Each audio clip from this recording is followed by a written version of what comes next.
12 मार्च की तो खुशी हम सबों ने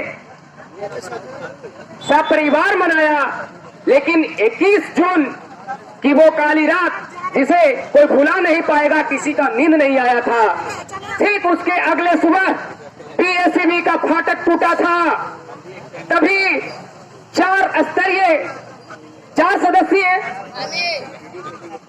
कमेटी गठन हुआ था आपके लिए, नॉट इन मेरिट के लिए, और उसी का रिपोर्ट 26 जून 2021 को आया था कि आप समान हैं और नियोजन इकाई में जाने में सक्षम है।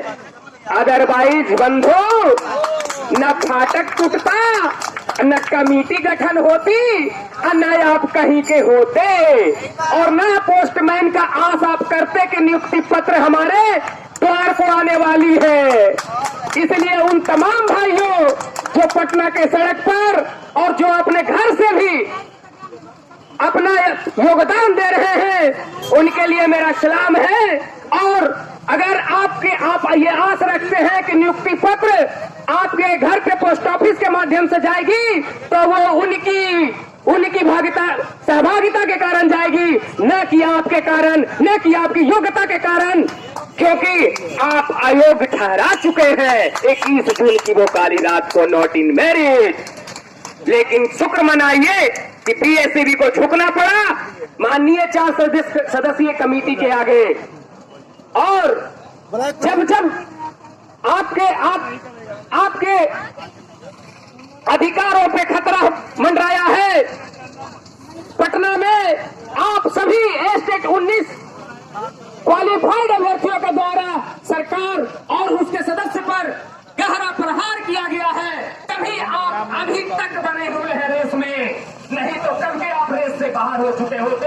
ये बात आप याद रखिए। और आप अपने बड़कपन में भले बोल सकते हैं कि पटना में कुछ नहीं होता, तो जनाब आप किसी से मत कुछ बोलिए, अकेले में आंख बंद कर लीजिए और अपने सीने पे हाथ रख लीजिए और पूछ लीजिए कि किसके बदौलत है आज तक हमें स्टेट 19 में। आपको जवाब मिल जाएगा। यदि आपने मेहनत किया होगे तो उस मेहनत की आवाज आपके आंखों में आएगी और बस्ती खुले बजेगी। अदरवाइज जो लोग बोलते हैं क्या होता है, तो भाई साहब वो तो हमारे कुछ साथी जो कल के आंदोलन में कर गए हैं, वो दिखा दिए झांकी क्या होता है। इसलिए आप बैठिए, धीरे धीरे सब लोग बैठ जाएंगे। क्या करेंगे लोग? अगर आप लोग कुछ जैसे लोग बोलते हैं ये हुआ वो पता है क्या हुआ था।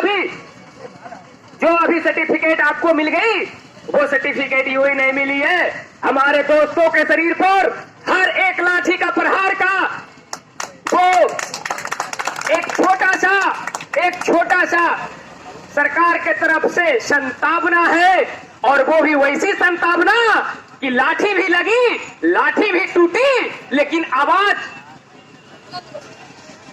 उस लाठी में आवाज नहीं रही, लेकिन आपके हौसलों में दोबारा पीएसीबी के गेट पे चढ़ाई की और सर्टिफिकेट ले लिए, और उस सर्टिफिकेट का वास्तविक चित्रण आज आपके सामने है। उसके बाद इतिहास में बहुत कम ऐसे देखने को मिले हैं कि नई सचिवालय के अंदर किन्हीं का पुतला दहन हुआ है, और उससे पहले पुतला दहन होने से पहले फिर ये सुगबुगाहट हो चुकी थी कि आप कहीं के नहीं हो, आप किसी घाट के नहीं हो। उसी सुगबुगाहट ने हम सभी साथियों को नई सचिवालय के अंदर प्रवेश कर दिया और दरवाजा वहां भी तोड़ने पे मजबूर कर दिया। ये हौसला आप सभी साथियों को द्वारा दिया गया हम सभी को, और आप लोगों ने उसमें सशरीर योगदान दिया, अपने पीठ पे लाठियां खा करके, और फिर उसी दिन विज्ञप्ति जारी होती है, नहीं अभी भी आप लोग रेस में हैं। भाई साहब, मैं कह दूं कि हर खतरे जो ऑल क्वालिफाइड पे महसूस हुए हैं, उस खतरे को हमने लाठी खा करके हटाया है। आप जैसे लोगों को घर में बैठा कर दुबला कर नहीं।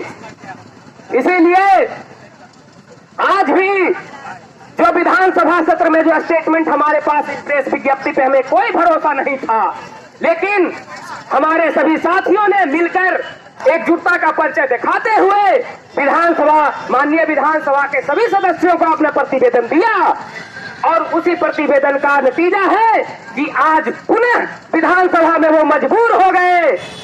भले वो गलती कर दिए कि 12 मार्च का अपना वक्तव्य को स्वीकार नहीं किए, लेकिन एक चीज हमें देकर चले गए, वो क्या कि आप लोग नियोजन में जाइए, और वो भी ऑन रिकॉर्ड हो गया। आप लोग समान जाइएगा। तो हमारी ये दोहरी लाठी थी भराई, इधर भी पट्टी तो मेरी और इधर भी पट्टी तो मेरी। शिक्षा विभाग के माननीय शिक्षा मंत्री विजय कुमार चौधरी जी फिर से फंस गए। वो हमेशा फंसाते हैं ना, लेकिन इस बार वो खुद फंसे हैं जनाब।